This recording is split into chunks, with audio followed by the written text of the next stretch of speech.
Mental Health Monday on Radio City Talk with Mick Coyle. Radio City Talk. You're listening to Mental Health Monday on Radio City Talk. David Easson in for Mick Coyle this week. And there's plenty to get our teeth into this week on the podcast. We'll hear about This Dad Can later in the show. Also about cuts to mental health funding in education in Liverpool. But first up, Joel and Ethan Smith talk about their personal training regime, getting into schools, talking about train, eat and educate. Mental Health Monday with Mick Coyle. Radio City Talk. Mental Health Monday. David Easson in for Mick Coyle this Monday. And we're going to talk, we always do talk mental health, but actually working in with physical health and nutrition as well. I'm delighted to say that in the studio with me today are Jack and Ethan Smith. Good afternoon, Jack. Hello, good afternoon. Hello, Ethan. Now, so this is your personal trainers, aren't you? But yes. You've decided, or you've seen the way to move in or move on from personal training and using people's mental health as well, getting people happy. Exactly. We just see not just kids in general, but everybody are missing and just need a little bit of a refreshment. Just to say, let's live a happier, healthier lifestyle. So we've come up with a programme.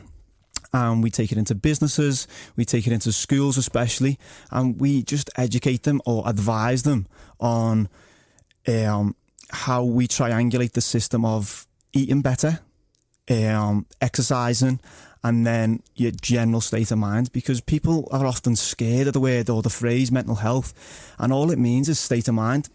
So everyone's got mental health. It just depends what you exactly mean. Me and Ethan are lucky enough to feel positive, happy, and we get all the good vibes. But then there's a side to it that people don't have the best of sides to. They have the negatives and they can never overcome it. So what we try and incorporate is if you do something in a positive way, you're going to get positive things out of it. Now, touching on the school side of it, kids, our parents wasn't taught, their parents wasn't taught. So now we've went back to the very beginning. And just as they learn the ABCs or the 2 times table or whatever, it's a simple, basic understanding of, as long as you know it, then you're never going to forget it throughout life. So as personal trainers, where did you see this need, really? I suppose you start off as a personal trainer and then that's working on people's bodies, but you need to work with people's minds as well, don't you? Yeah, so touching on what Jack said, based on the clients that I've had through the door, obviously a lot of them, well, almost all of them being adults, the best satisfaction that I get out of it, I don't do any weights or measurements or anything like that. It's all about results in the way people look and the way people feel. So when I say to them, how do you feel when you get out the shower, you look in the mirror and you're naked? And a lot of people are a little bit insecure and they don't like that. And once they start moving more, as in exercise, pushing, challenging the body, and they start eating the right things, them two added together with thinking about that positivity, thinking about better outcomes, with being healthier, with being fitter, with eating better, it triangulates this system that makes them look into the mirror, feel healthier, look healthier, which gives them that sense of accomplishment, sense of self-belief. And by putting them together, we thought, if we have got a niece and nephew, Skylar and Xander, they might be listening. They're only 3 and 4, so they are only babies. But based on what they learn in school, we teach them, take this fruit instead, or drink this water instead. And the way we've taught those is they now know why they're making them choices, and they're only babies. So we looked at that and thought we put 2 and 2 together, and we've been to a couple of schools within Liverpool and Dubai as well, teaching that programme and watching the kids develop and progress just by living that better, healthier, happier lifestyle. So is it more a case of kind of advising kids like that rather than and letting them make the decision for themselves? 100%. Yeah, we never tell people what to do. We want them to make their own minds up, because as Ethan was saying, we've got plenty of clients. We see over 100, 200 clients per week. So that's in classes, by the way. That's just not one-on-ones. We'd be very busy then. No wonder you're fit. We do not eat meat, avoid dairy, and we don't eat fish. And we never say to clients, don't eat this, don't eat that. But this is the benefits of why we do it. We try to offer a better option. So we want people to walk into a supermarket or the kids to go home and say, instead of having that, why don't we have this not because Jack and Ethan said so, but because Mum, it's going to do this, this and this for me. So the water's going to keep me hydrated as opposed to a can of Coke, and just help them learn how to make those better choices throughout life. So instead of playing on the PlayStation, they could go out for 15 minutes, or just based on the world we live in now, and because of the society and the likes of social media, it's so easy for a kid to just sit at home and do nothing. It's so easy for a kid to look at somebody else's perfect life on Instagram, for example, and go, oh, mine's horrendous and I'm not going to do anything. So we're trying to give them that sense of relief and sense of self-belief that they can believe in themselves, and obviously take that forward in everyday day-to-day life. So you've got the food there, and you've got the exercise that comes into it, and how do you then get that into children's minds? I need to not just get out and about, but I need to.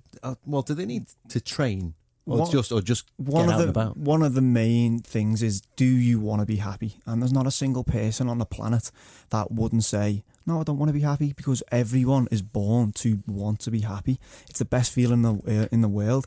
So the idea of training, it could be anything, whether you're going on a nice long brisk walk, a run, skipping, swimming, dancing, gymnastics, anything. As long as you're getting the heart pumping for a good 20 minutes per day, every single day, we can guarantee you right now you're going to feel better. And it's not nice doing it. We don't even like doing it, especially because we push ourselves to the limit. But it makes you feel better. And straight away, as soon as you're finished, you don't dive in for that can of Coke, you don't dive in for that fast food, you dive in for the healthy stuff. You say, this is what I deserve. But the more and more you do it, the more and more you're going to feel better. So this is where the mental health side kicks in, and then you do it without even realising it, you're doing it. Your positivity is through the roof, you've got better thoughts, better feelings, and then you become who you surround. So if you're surrounding yourself with positive people, you're going to get positive thoughts, positive feelings, and this is all we do every single day. So it's not like it doesn't feel like we've got a job. We just want people to feel the best, and looking the best comes with it.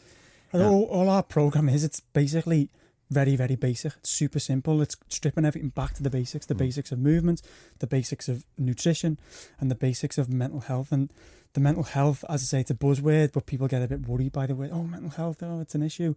It's not an issue if we attack it in the right way and look at, it's not mental health, it's the health and state of the mind, but it is your mental health.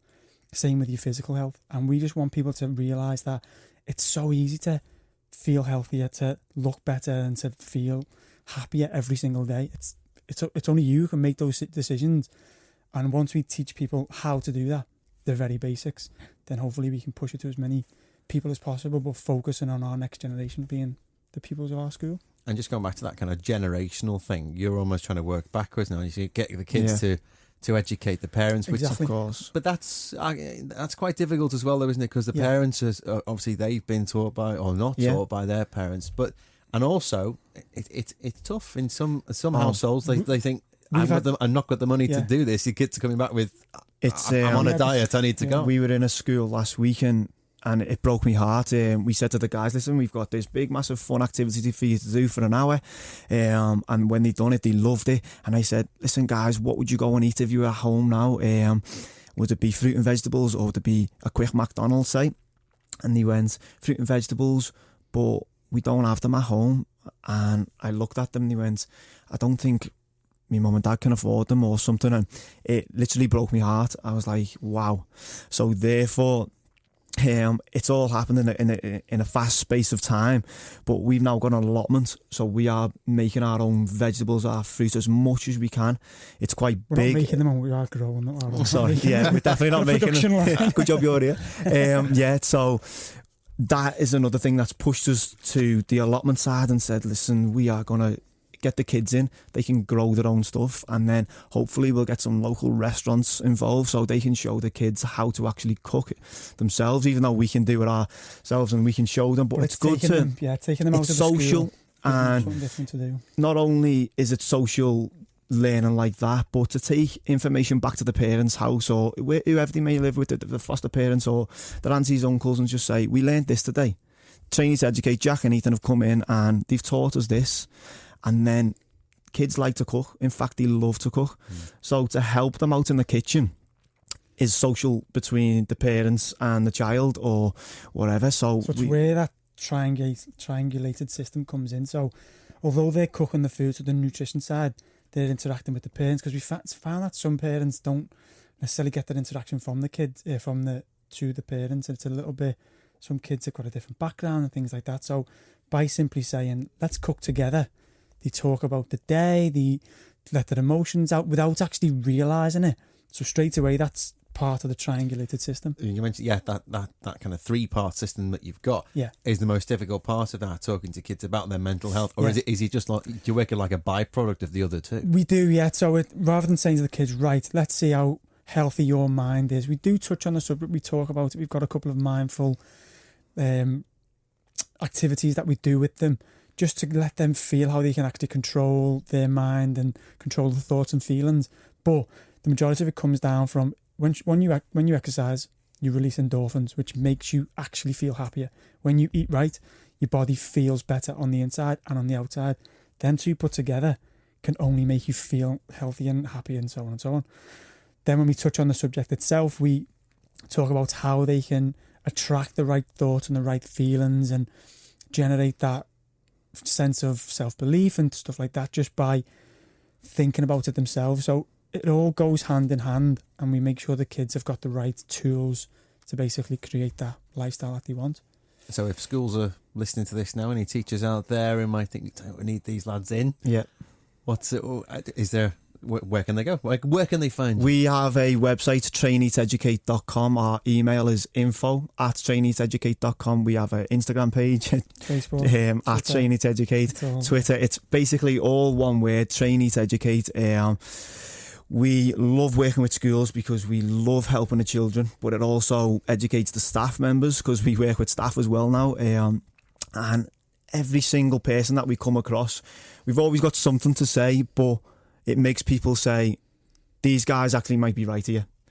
And that's what we want to do. We want to educate as many people as we possibly can to go back to the basics, take a step back, and then let's start thinking about living a happier, healthier lifestyle. It's even like some of the schools we go into, especially year 6, for example, going into the SATs. We had a bit of a challenge trying to take because our main programme is a 5-day programme. We go in, we work with this school. Normally 2 groups of 30, and we have them for 2 hours a day, afternoon, morning.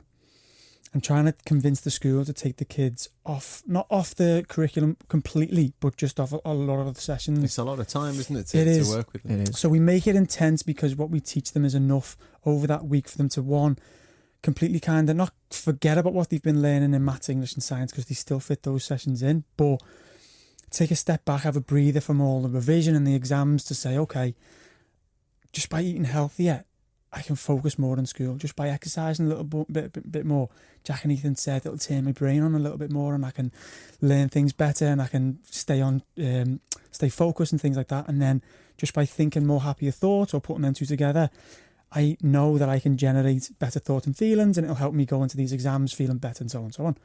So trying to get the pupils off that programme, off their curriculum a little bit, was a bit tough, but once we've done it, the results that we've seen for the kids and the feedback and the testimonials we've got off the kids, how they're sticking to what we've taught them and making better choices and writing a food diary and things like that, it just works, and the kids love it and they soak it in. And just because we're not the teachers and they call us Jack and Ethan rather than Sir, we sit down, we stay on their level, and we kind of say, we're not Sir and Sir, we're Jack and Ethan. Talk to us how you want to, and if it's the stuff you don't want to tell your teacher and you want to tell us, then go for it. Or they look up to us, as I say, as Jack said, as a role model. So that's the idea. And what's the future? You've got your allotment. You're going to be on a farm soon, the way this is going. Yeah, to be honest, a lot of people call us farmers, and we're just like, we don't know what we're doing. But brand new, we've only literally just got the plot, but every day is a learning. It's exciting, it really is.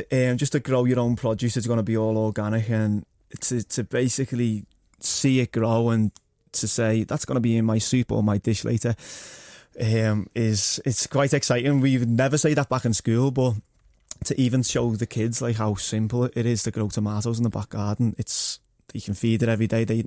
Kids love to eat what they cook, or stuff like that. And the future is just a bit of a whirlwind at the minute. So it's rolling, and people keep on getting in touch from all different types of places, from so universities to schools to businesses to yourselves. We don't know.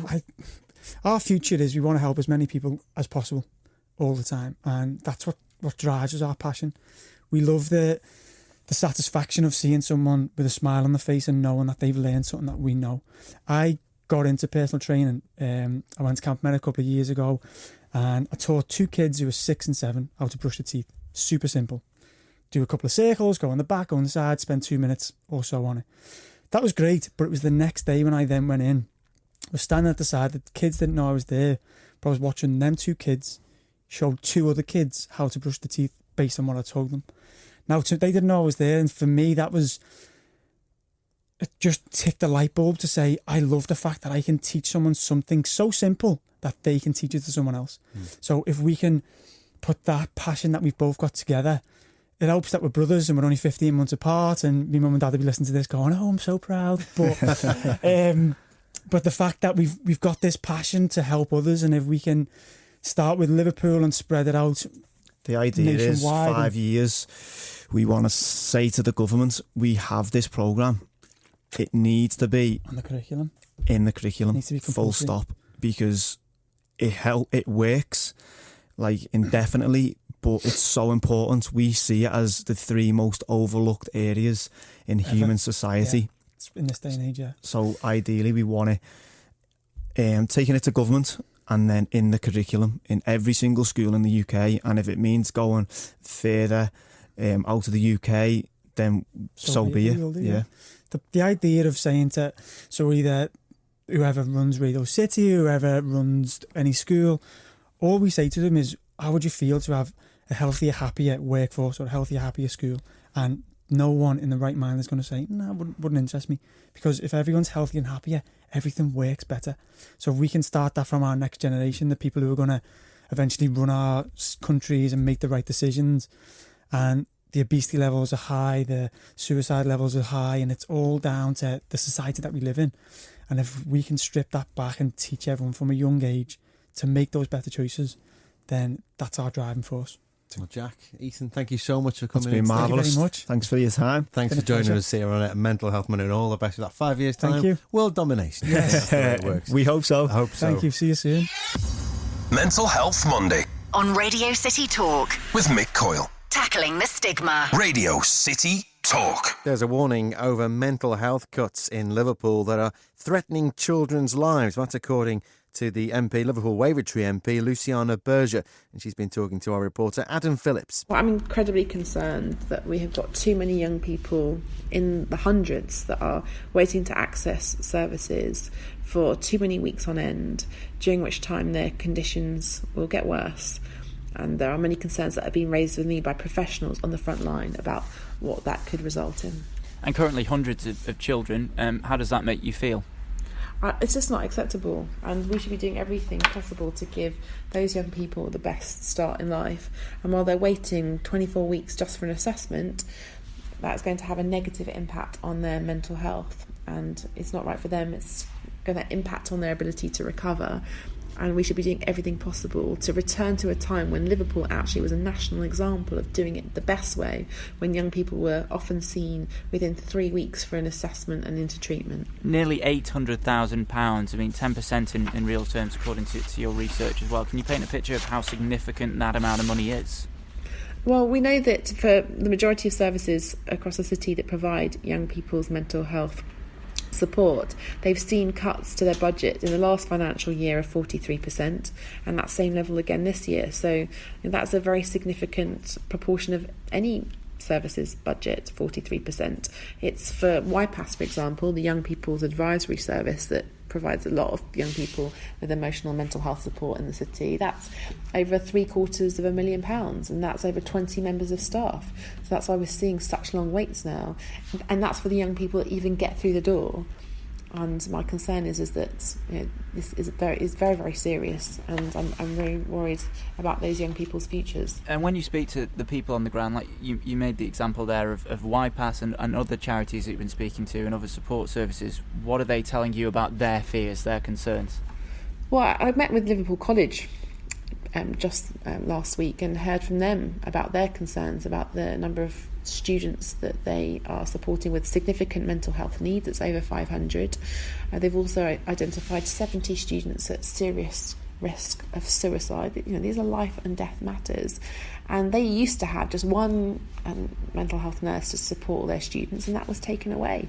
And they see it now, mental health as one of their number one concerns. So that's just one example of too many across the city where we're not doing the best possible to support our young people. How long are young people having to wait to access the services? I mean, have you heard any examples that really stick in your memory? Is it months? Is it even years?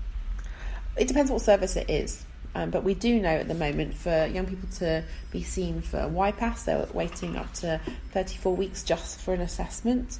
We know for some other services to get an assessment, like for young people that might be on the autistic spectrum, that they're waiting sometimes 18 months, 2 years. So that's very, very long waits. It depends what it is. It also depends how and if young people can travel to get to appointments. It depends how flexible they're able to be, if they, depending on where those services are. So every service is different, but what it is too long. And that's for the young people that even get the referral in the first place. I'm also hearing too many stories, particularly from teachers, that refer their students into services and they get knocked back. They don't meet what's called the threshold to get in, and that should be a concern for us all, because everything should be done to support young people early on, and that's just not happening across the city. I can imagine if the services aren't here in the city, then children, families, parents will have to look elsewhere, quite further afield, go miles and miles just to find the right services as well. Well, we also know that some families are having to pay for services for their children, and that's for the people that can afford it. And again, this is an issue of social justice. It's an issue of inequality, because that young people from the most deprived backgrounds are 3 to 4 times more likely to suffer with their mental health than a child from the least deprived background.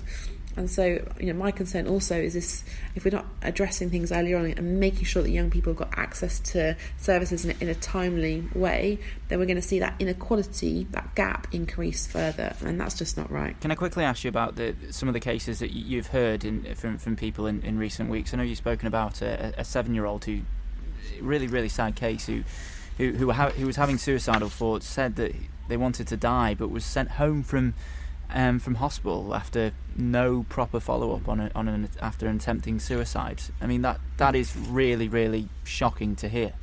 I mean, it's so shocking to hear just one of these stories. And we talk a lot about numbers, but this is about young people. This is about children in our city. It's about teenagers and adolescents who are really suffering, and sometimes in a really acute way. Sometimes got a very complex condition, and they're just not getting the support they need. And for any young person, particularly a 7-year-old, to talk about suicidal thoughts and having suicidal ideation, to then not get adequate support, we are letting that 7-year-old down, and that just shouldn't be the case in 2018. Just final question: what should be done about it now? I know obviously the money comes to the local CCG, but whose main responsibility is it to get funding and the correct funding in place as well? Well, I do a lot of campaigning nationally to try and hold the Tory government to account, because they're not putting the right funds in that we need for the entire National Health Service, and that's why that money that's supposed to be for young people's mental health often gets raided to pay for other things within the NHS. It's very difficult. We've seen cuts to social care as well, cuts to Liverpool City Council, so all those support services and preventative things that would make a difference to keeping young people well are no longer there. So we need to look at this in the whole round. We're not going to fix this problem from our NHS, but I think, do need to see the money for young people's mental health services protected, and I'm asking the government to do that nationally, and if they won't do it nationally, I think locally that's something that should happen. That's the Wavertree MP Luciana Berger talking to our reporter Adam Phillips, and one of the issues she mentioned there were the stresses placed on City of Liverpool College after they lost their dedicated mental health support due to the cuts. Well, I've been talking to the City of Liverpool College's principal, Elaine Bowker. We're finding now the good thing is that more and more young people and adults are willing to talk about mental health. So that stigma is being removed, and that's really good news. But then too many of them find that they can't access the services quickly enough. We're an educational establishment, we're not a health service. We're spending a disproportionate amount of money on this. So there's rising volumes as awareness increases, which is good. And then we're finding higher waiting lists, higher thresholds, which means that you've got to almost be at crisis point to get seen. And then changes in services, structural problems, lead to a situation where too many students are just not getting timely interventions and are going around in this revolving door and are coming back into college where we're trying to work with them. We had a fantastic relationship with the clinical commissioning group and health, where we had a mental health nurse in the college, which was really helping. He saw over 300 students, which then removes the pressure on acute services in our health services, but that, following the cuts, has been removed. So that leaves our students more vulnerable and more at risk. So let's go through the figures of the cuts here, and it seems that it was the Liverpool Clinical Commissioning Group that revealed to Luciana Berger, in fact, that it was slashing spending on children's mental health services across the city by £786,000. That's over 10% in 1 year, which it's a huge amount, isn't it? And obviously Massive. You're already seeing the effect of that. Yes, absolutely, because the numbers are rising continuously year on year and becoming more complex. And although our students are dedicated to their studies, they get a lot of support from us, we are not there to provide the health intervention that's needed in some cases. We're now finding that GPs refer back to us because they know our counselling service will provide them with a quicker support, but that puts pressure on us. And although we can do that very early stage counselling, it's about removing barriers to education. We're not there to provide that specialist help. Students are now waiting considerable months, in some cases, anything from 6 months to 2 years, depending on what the services are. And that's leaving them vulnerable. And actually talking about the numbers involved in this are quite remarkable, really. Has it surprised you? We're a big college, so we're the only college in the city, and given the fact that mental health is really good in terms of the awareness, people are talking about it more, but we have got over 500 students who have revealed to us that they have a mental health issue that requires support, and of those, some of them are quite significant, that require specialist support. They come to us often with these problems, and we need to continue their services, but especially as we're a college, so it means that 18, 19, they move into a different type of service, and some of those get lost in the middle of those two services as well. And for these services to disappear, is it as simple as that, disappearing completely? Well, we had a mental health nurse that was in the college, and that individual, that advisor, was meeting with nearly 300 students. That's gone overnight. So that's 300 students now that we've got to try and cope with on our own, which makes it incredibly difficult because we're not funded for this. And in addition to that was preventing people getting to crisis point. What we're seeing is more students getting to crisis point the longer they have to wait. And those waits can be, as you say, anything up to 2 years. We're just thinking about GPs. GPs used to be 16 weeks. It's now 6 months. So we know that to be a fact. That's what's changed. We're seeing gaps in services following restructures. And we're even seeing that a 12-week wait just for a telephone for Talk Liverpool. And then if you qualify, you get 6 half-hour sessions. 30-minute sessions are often insufficient. So we see the students presenting back into college at crisis. Education, with its own cuts, is trying to deal with what are health-related issues. And as you say, you're an educational establishment. We are. How long have you been provided or been able to provide this service, and what have you been able to learn from that provision and how it can help the educational side? Because clearly it must help. Well, it does help, and we've always had a counselling service for college students. The whole point is to try and remove barriers to education. But some of what our students are presenting with, more complex cases, it is not educational support that's needed. It's something much more specialised than that. So without this specialised support, they can't access the provision that they need, and they don't stay in college then. They are not getting the support. We can do everything we possibly can, but there are some things that we shouldn't do because we're not qualified to do them. And if the students don't get them, they drop out of their courses, and they drop out of their courses. That means it impacts, doesn't it, on the whole city as well as the individual. The individual's not getting the support they need. Getting a college course, which getting the skills you need, means you're all likely to get a job. If you're in work, your mental health is likely to be better. And in addition to that, the city loses out because we're not getting these young people with the skills they need.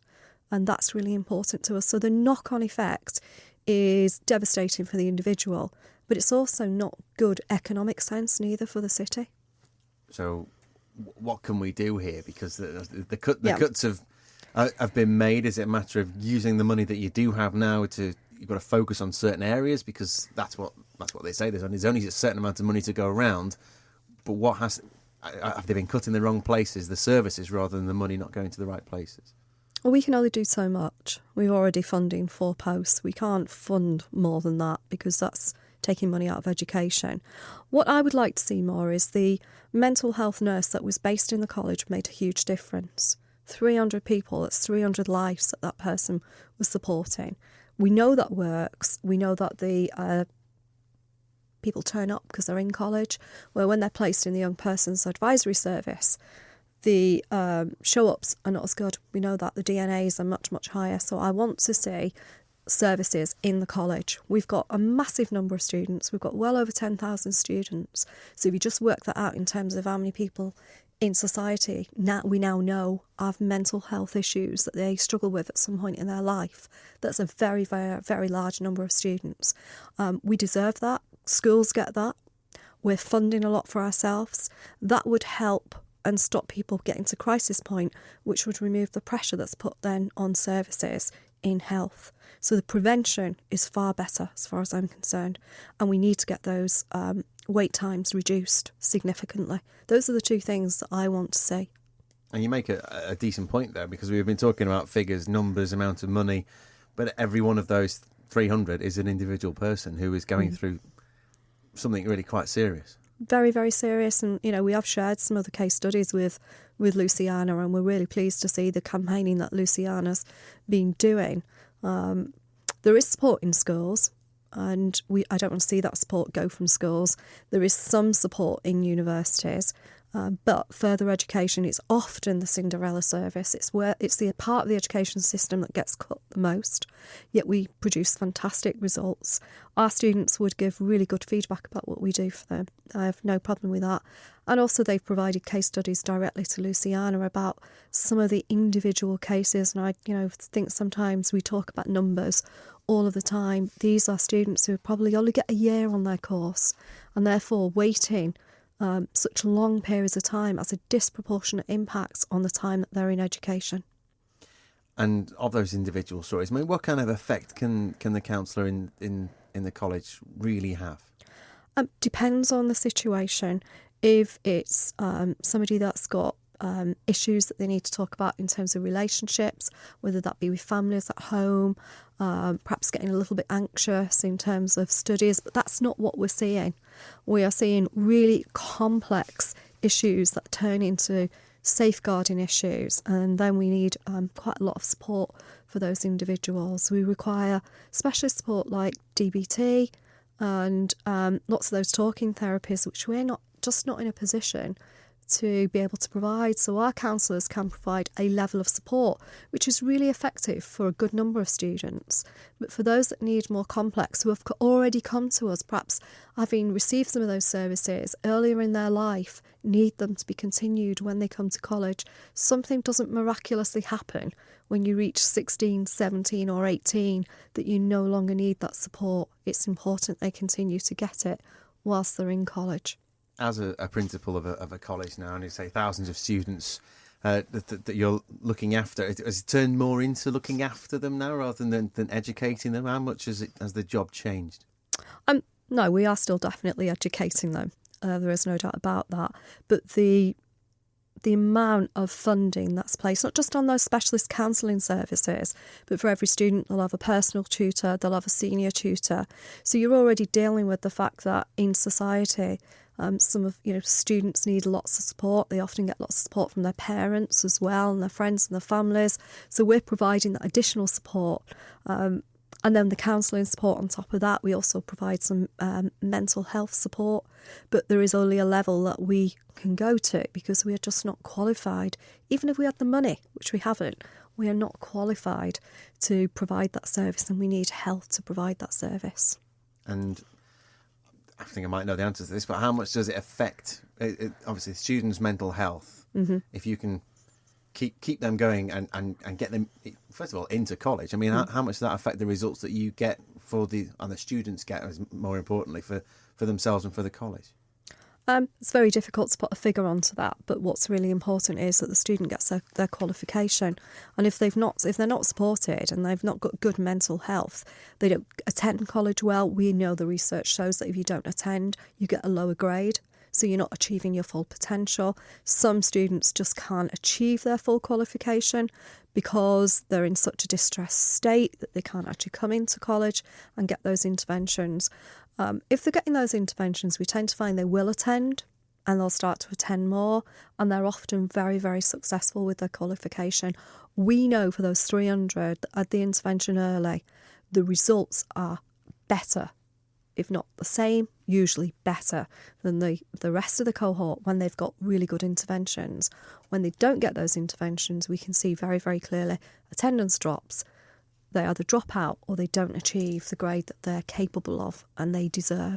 Mental Health Monday with Mick Coyle. On Radio City Talk. Mental Health Monday here on Radio City Talk. This is Liverpool Live. David Easson in for Mick Coyle this Monday afternoon, and joined in the studio now by John Neville. Good afternoon, John. Hi, Dave. You are involved in something called This Dad Can. Yeah, so I'm the founder of This Dad Can. We have an online resource for fathers, but on a local level in Liverpool, we run a monthly dad breakfast too. So, concentrating on the dads, why dads?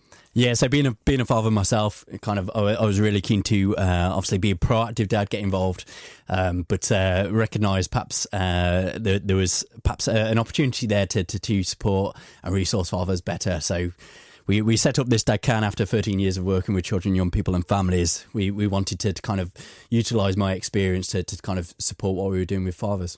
So what sort of support do dads need? Speaking as a reasonably new dad, I can understand what this might be, but what are you providing? Yeah, so in terms of dads, we commonly obviously want to get stuck involved.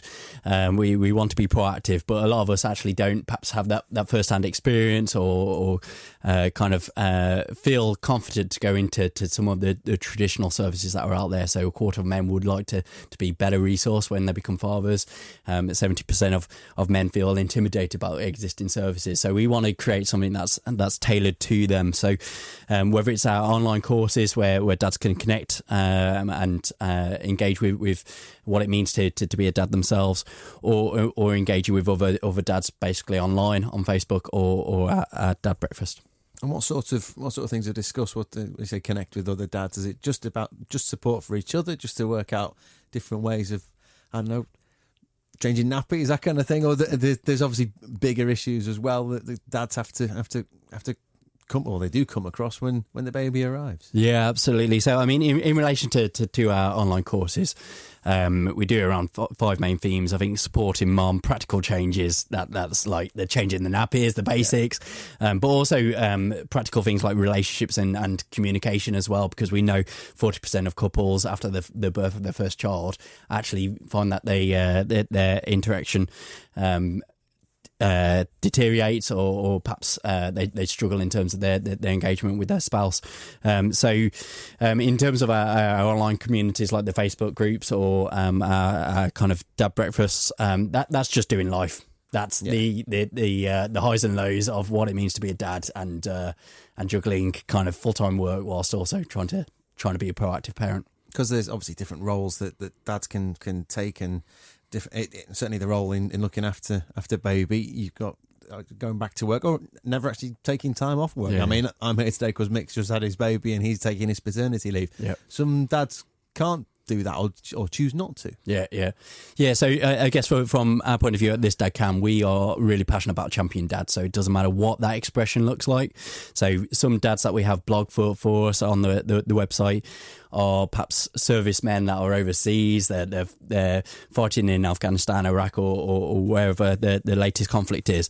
And they're trying to navigate what it means to be a dad when perhaps they're away from the kids. Others are full-time parents. They are the sole carer, let's say. So they're 24/7, obviously raising their child. So we have an absolutely diverse range of expressions of what it means to be dad. But loud and clear, we're here to kind of get behind you regardless of what that expression looks like. So Saturday, it's this dad's breakfast. It's this Saturday morning, isn't it? Yeah, so we normally run a dad's breakfast outside of places like Wigwam Coffee Shop. This one is fairly unique. We're providing it free for the general public, so it doesn't matter what age your children are, whether you're expecting new or an existing dad.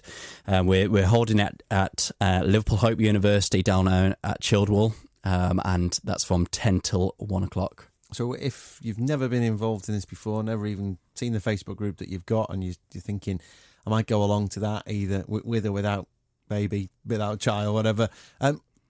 If I was to turn up, what would the welcome be like? Yeah, absolutely. So it's predominantly for dad and child.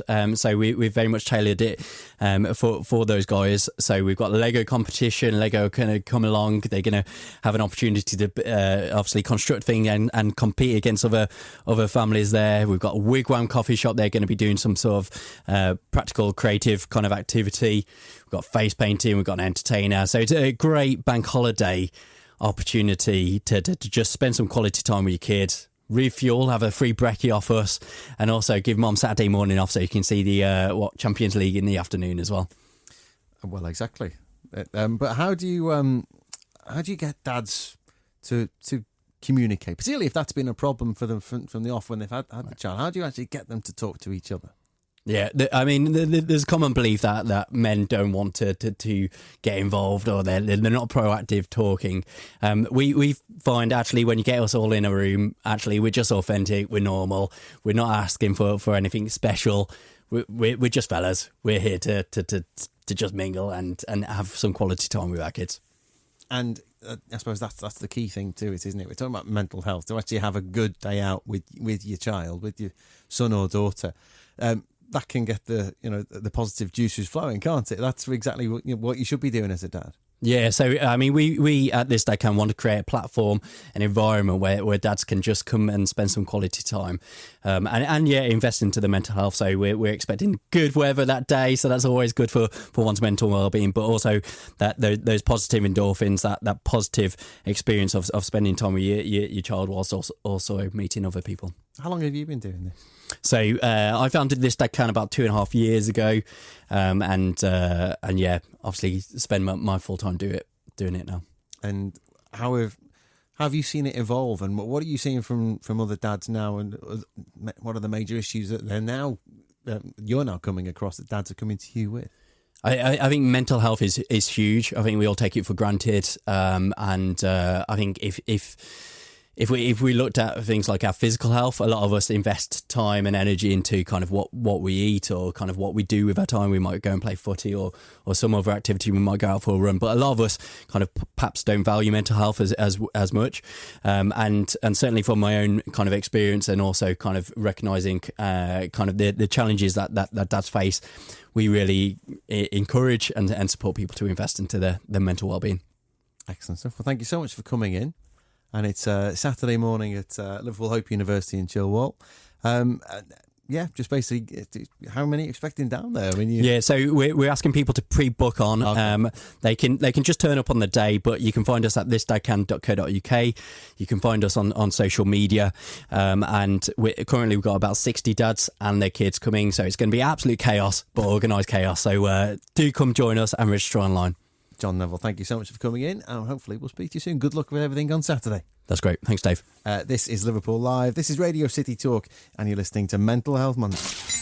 Mental Health Monday with Mick Coyle. Radio City Talk.